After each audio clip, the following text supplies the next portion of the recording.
அன்பிற்கும் மரியாதைக்கும் உரிய தயாரிப்பாளர் திருமதி ராஜ்குமார் அவர்களே, அவருடைய மனைவியர் அவர்களே, இந்த படத்தின் இயக்குனர் ராஜவேலு கிருஷ்ணன் அவர்களே, என் அருமை சகோதரர் மிகச்சிறந்த இயக்குனர் பேரரசு அவர்களே, மற்றும் இங்கே வாழ்த்து என்னுடைய அருமை தம்பி இயக்குனர் ராஜ்குமார் அவர்களே, இந்த சிவம் எங்க தாடிக்கார சிவம் சினிமா உலக நாடியை பிடிச்சு காட்டிங்க. இப்படிதான் இருக்கணும். இதைத்தான் வலியுறுத்திட்டு வர்றேன். 15 வருஷமா இதைத்தான் வலியுறுத்தி வர்றேன். திட்டமிடல், சிக்கனம். சினிமாவில் எவ்வளவு சிக்கனம் படுத்தணும்.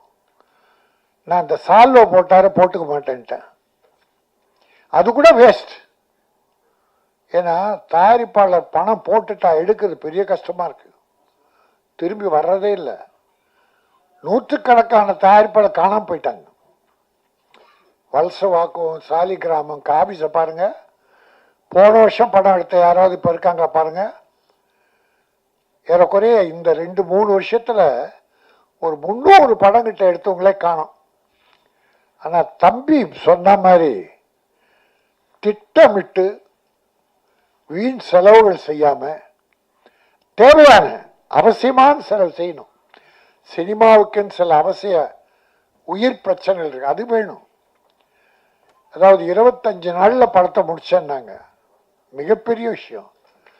40 நாள் போறதெல்லாம் வேஸ்ட். நான் உதாரணத்துக்கு சொல்றதா, ராமநாராயணன், பசி துரை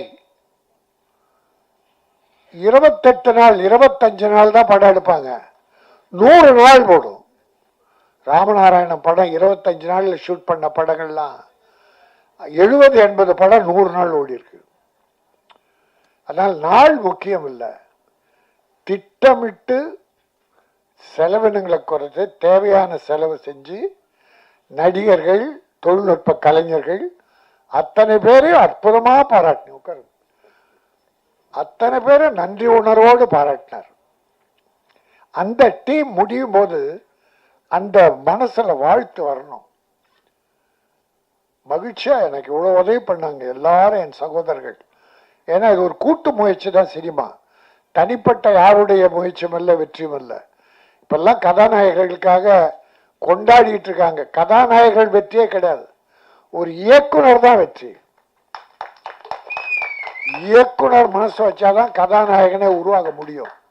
ஒரு இயக்குனர் மனசு வச்சா கதாநாயகன்லாம் க்ளோஸ் பண்ணிடலாம். அதுல இந்த தம்பி, இந்த படம் ட்ரெய்லர் பார்த்தோம். இது ஒண்ணு சின்ன பட்ஜெட் படம் மாதிரி இல்லை, நிறைவா இருந்தது, மனம் நிறைவா இருந்தது. இப்படி நாங்க ரொம்ப, நானும் பேரரசு, உதயகுமார்லாம் நிறைய கலந்துக்கிறோம். இப்படி சில படங்கள் தான் அரிதாக, அதாவது மனம் விட்டு வாழ்த்துதல் ஒண்ணு,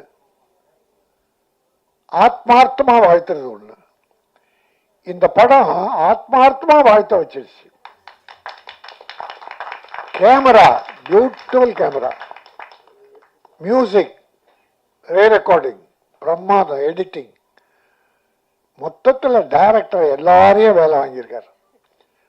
இந்த தூவல்னு ஒரு படம் சொன்னார், இப்போ நல்லா போயிட்டு இருக்கு, பிஎன்சியில் போகுது, சரி, ஏ சென்டர், தியேட்டர் கிடைக்கலன்றாங்க. அது ஒரு கேவலம் இந்த நாட்டில்.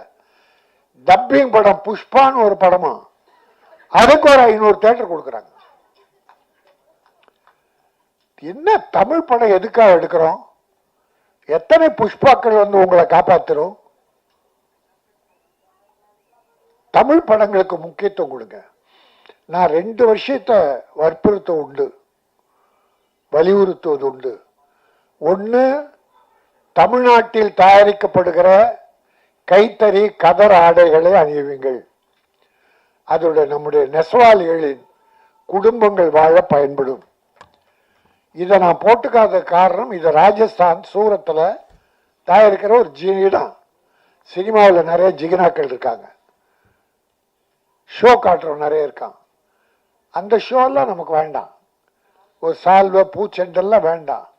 சிம்பிளா ஒரு கதர் ஆடை, இந்த கைத்தறி ஆடை அது அணிவிங்க. அது தமிழ்நாட்டுக்குரியது. கிடைக்காத போது நம்ம வேற மாநிலம் போகலாம். அதே போல சிறப்பாக நடித்த நம் நடிகைகள் பிரமாதம் பண்ணியிருக்காங்க. தமிழ் இதில் என்ன பிடிச்சதுன்னா தமிழ் நடிகைகள். முதல்ல தமிழ் நடிகர் நடிகையை தேடுவோம்.